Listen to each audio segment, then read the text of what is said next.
While the GameCube had a healthy variety of hidden gems and exclusives, there are some that received minimal traction and were barely known about. Games that either completely flew under the radar, games that were enhanced ports exclusively on the console, or games that people just didn't even know existed. In today's episode, I want to highlight 10 forgotten GameCube exclusives, for better or worse, depending on what they are. So, without further ado, let's dive into some forgotten GameCube exclusives.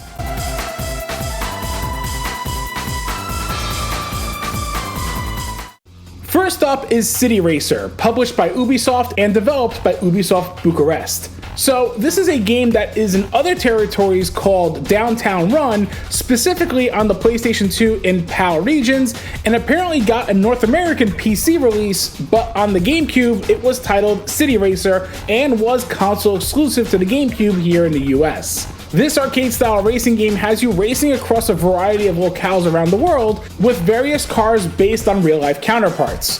However, City Racer differs from others in which it is part racer, part vehicular combat. You will acquire weapon pickups on the road, and these can range from trip bombs to oil spills to traps like reverse controls and spinning out of control to speed boosts and even a bomb that hits everyone that's near you. Interestingly, there's a health meter in effect here, and not only will getting hit decrease your health for that race, but colliding into walls here will as well. The race will be over and you will just move on to the next race of that championship without accruing any points for the leaderboard.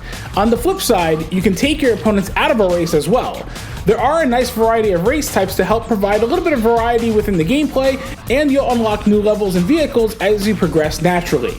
The controls are a little bit touchy and the physics are questionable at times, but what's here can be a solid time if you're looking for something a little bit different and is simple. It's almost akin to something like Blur on the PlayStation 3 and 360, but just not quite as refined or polished as that.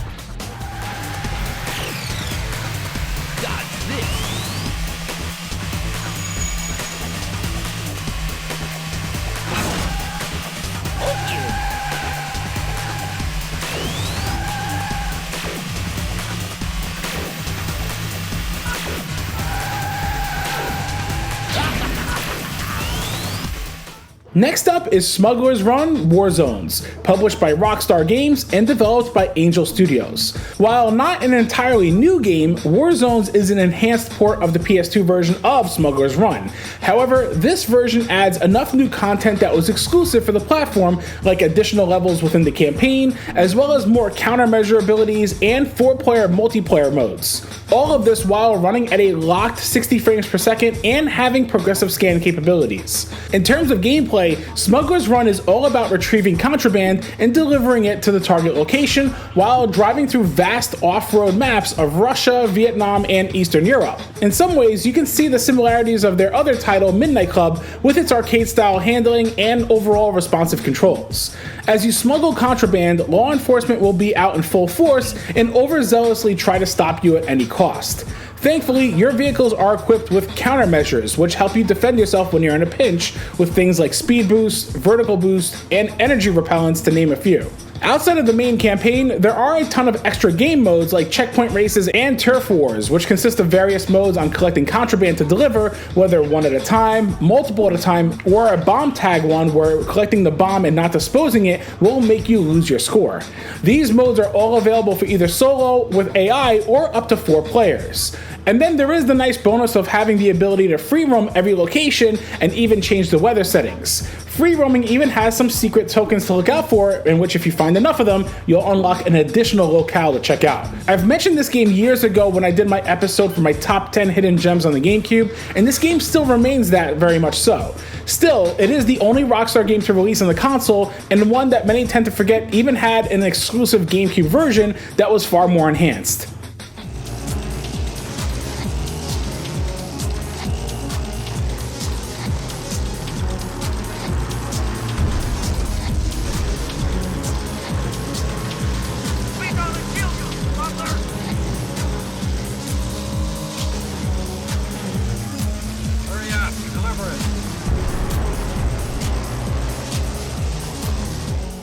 Next up is Battalion Wars, published by Nintendo and developed by Kuju Entertainment.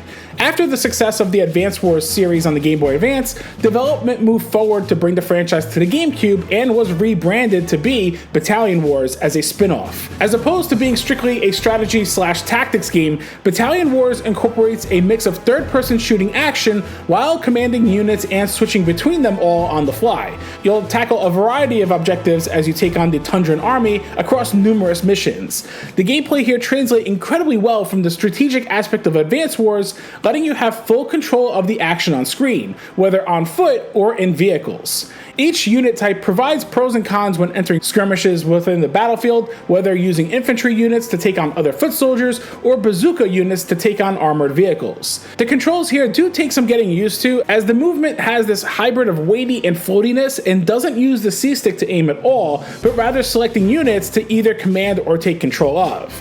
However, once you grasp it all, it has a smart and intuitive control system in place to fully utilize the GameCube controller's layout. The game does ramp up in difficulty as you get farther, and one slip up can cost you the whole mission if you're not careful. I will say, the game's visuals impressed me with its excellent animations, vibrant colors, and rich texture work throughout. As a new IP of sorts, Battalion Wars is one that really is an awesome one to come out closer to the end of the GameCube's life cycle, and if you loved Advance Wars and wanted a more boots on the ground intense approach, then this is one you must check out.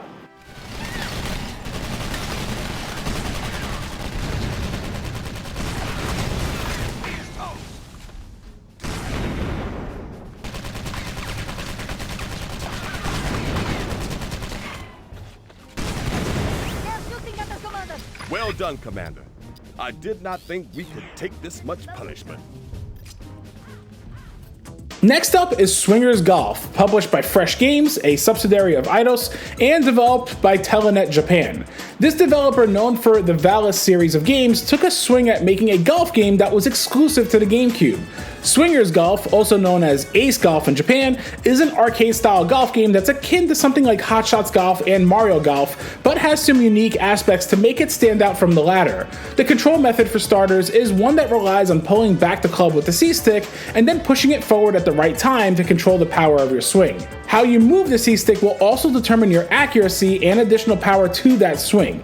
It actually works really well and is intuitive. You have your traditional championship mode where you can tackle various cups and courses, earning stars based on how you finish that cup. You can also do one-on-one tournaments to unlock far more characters from the initial 2-character roster. Interestingly, the more you play, you can also level up your clubs and golf balls to equip for tournaments. There's a point system here in place so that you can mix and match your unlocked equipment, but within a certain range. You can even choose the caddy you want to tag along with you. There are mini games here as well, where you can tackle missions like getting the ball within a certain range X number of times, a near pin mode, and survival knockout mode. If you've had your fill of Mario Golf on the GameCube and are looking for more arcade-style golf goodness, Swingerz Golf is one to check out.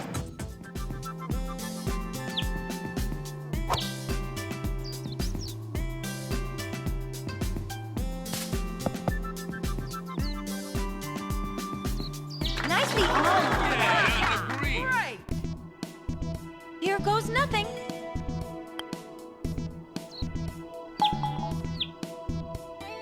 Nice birdie. All right.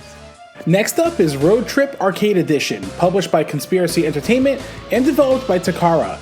Based on a series in Japan called Choro Q, its predecessor Penny Racers released as an N64 exclusive here in the States. This racer has you taking control of toy cars, racing across various types of locations like racetracks, parks, snowy mountains, and more. As you race through the Grand Prix modes, you will earn money that can be used to purchase a load of upgrades for your car. These can range from body parts, engine parts, transmissions, brakes, and much more. Each category here can heavily affect the performance of your car, and knowing which parts to buy and equip for certain tracks is helpful. Aspects like equipping snow tires on a snowy track will impact your driving capabilities tremendously. There are also mini games you can tackle either in solo or with up to 4 players, like a ski jumping contest or a parking contest, just to name a few. This is one I first covered in my top 10 worst looking GameCube games episode, and mainly for the reason that, well, as you can see, the game looks like it was ported directly from the N64. The visuals here leave a lot to be desired, with the iffy frame rate performance, low quality polygons, and basic texture work. Not to mention that the controls and physics are a bit wonky at times. However, what's here is also exactly that, a racer that oozes the N64 era, and that is not a bad thing by any means.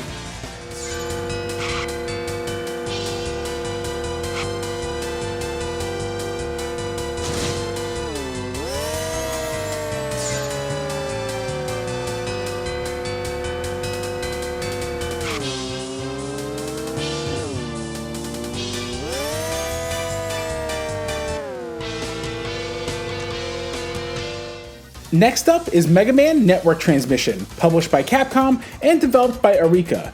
I've covered this one a little bit in my Every Mega Man GameCube game episode a few years ago, and I felt it was one that very much fell into the category here. Building upon the success of the Battle Network GBA installments, Capcom and Arika moved forward with blending the 2D side-scrolling elements of the traditional Mega Man style while incorporating unique twists. Much like the Battle Network games, you will not only have your traditional Buster Cannon, but also special abilities that you can select to equip based on a random chip-based system. You can select up to 5 chip abilities that can range from swords to mini-bombs and shields that let you counterattack. Mixing in these abilities is essential as you traverse through the levels, as this game does not hold back in difficulty. Initially, the game will start off pretty brutal and things may feel janky. However, as you progress, you are able to acquire upgrades that can power up your Buster Cannon's power and fire rate, which makes the game start to feel a lot smoother. You will die quite a bit, but once you grasp the mechanics and learn the levels, you'll start moving through them with a more steady flow. The levels are also interesting, in which the game requires you to backtrack a bit through them as you gain security clearance to open doors, giving it an almost Metroidvania feel. While the game isn't Mega Man in its prime, it's a fun take on infusing the Battle Network mechanics within the traditional Mega Man roots. To this day, Network Transmission is still not only an exclusive, but also one that many tend to forget even released.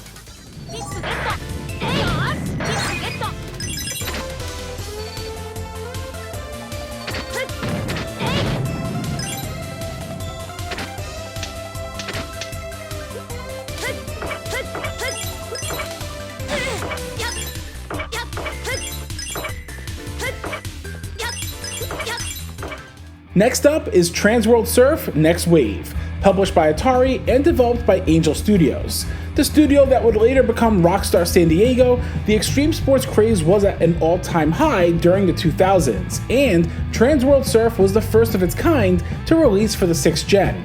Originally, this was a launch title exclusive for the original Xbox, which then got a PlayStation 2 port, and a year and a half later, an updated version called Transworld Surf Next Wave released exclusively on the GameCube.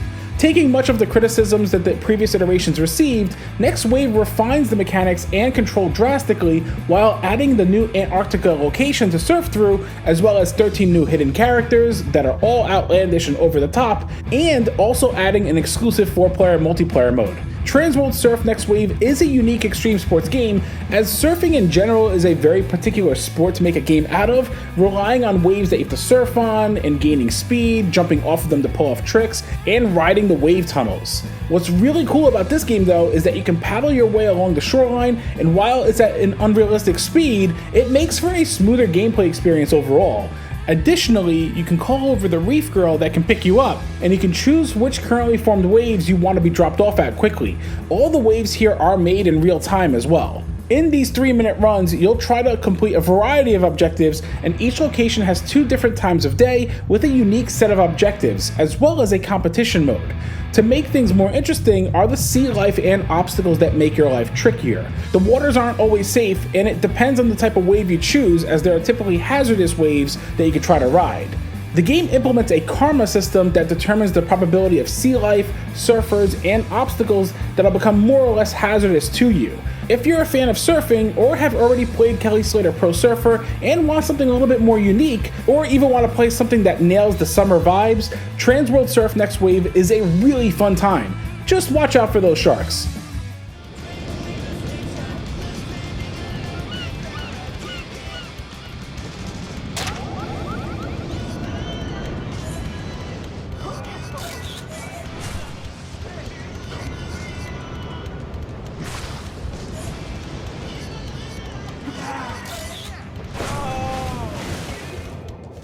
Next up is Virtua Striker 2002, published by Sega and developed by Amusement Vision.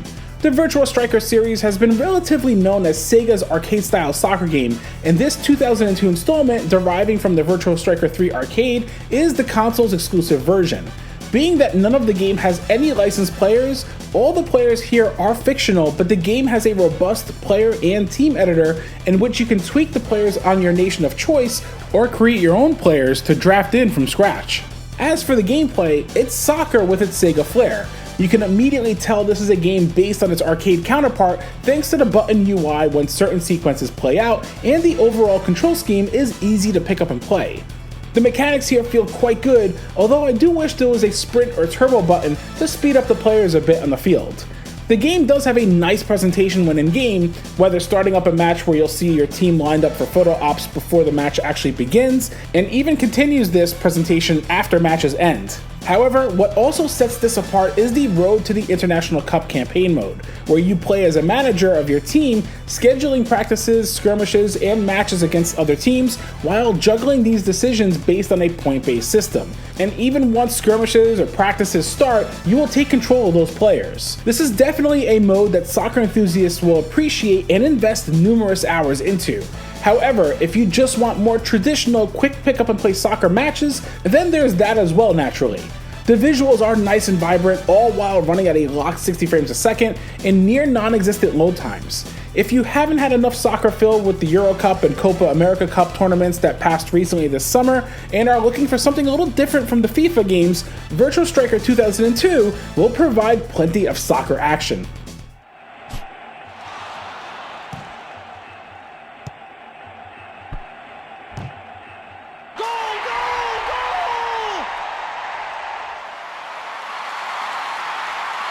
Today's best goal. Rainbow. Fantastic. Wonderful goal. Next up is Tube Slider, published by NEC and developed by ND Cube. What originally started as a proposal for a new F-Zero game, as this dev team made F-Zero Maximum Velocity for the Game Boy Advance, turned into its own game entirely, blending a bit of F-Zero qualities like the interior tube-like levels from the game it's inspired from, as well as weightier handling that's more in line with the Wipeout series. Tube Slider is a futuristic racer that makes an entire game based on these ideas. Choosing from a handful of vehicles, you will take part in Grand Prix modes, going at speeds past 700 miles an hour. Tube Slider throws some unique ideas into the mix as well. When tackling the Grand Prix, you will be provided an option of which courses you'd like to tackle for the upcoming race, letting you essentially select the track order you want to progress through. When a race begins, you can also quickly choose between one of two boost types, Booster and Turbo.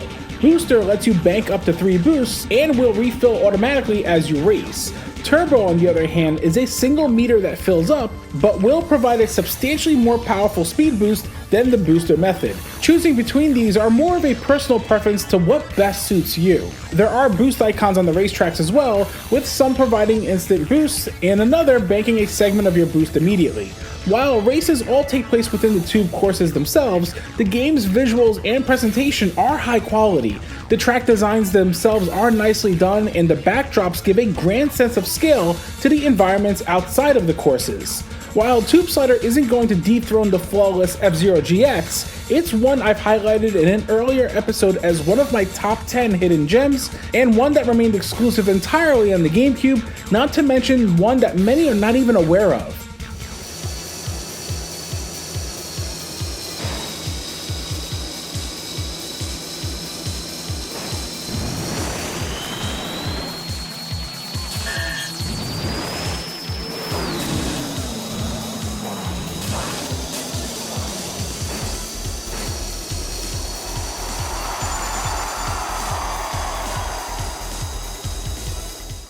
Wrapping things up is Phantasy Star Online Episode 3 Card Revolution, published by Sega and developed by Sonic Team. After the massive success of Phantasy Star Online on the Dreamcast, followed by the content-richer versions of Episode 1 and 2 and Episode 1 and 2 Plus on the GameCube, Sonic Team decided to create a brand new installment exclusively for Nintendo's platform. However, while on the surface it initially may look like familiar territory as its predecessor, exploring this hub world within the Pioneer 2, it's the actual gameplay that is entirely different. Instead of exploring locales throughout missions, you simply partake in card-based combat missions that take place on a grid. The mechanics are a bit complex to understand at first, as there is a lot to take in within the combat phases, the card types you have, etc. But after about an hour or so, things will start to click a bit. Combat starts off with players rolling a dice of sorts to determine who goes first, then you're drawn 5 cards from your deck and you must select cards that prepare you for either being on the attack or the defense. You can then move spaces if allowed, and once you're close to your opponent, try to strategically utilize your cards to the point of pulling off combos to take down your foe as quick as possible. Creatures can be summoned as well to assist on the battlefield. And between missions, as stated, you will explore the Pioneer 2, where you can talk with various NPCs and prep your card decks for the next mission you tackle.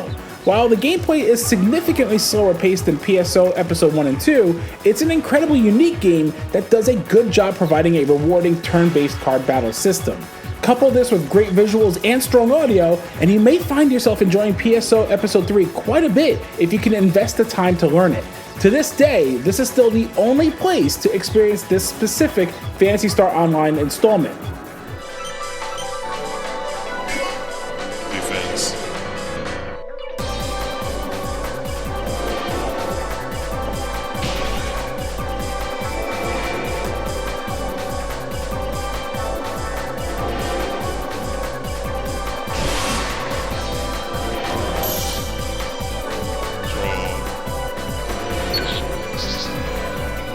Change.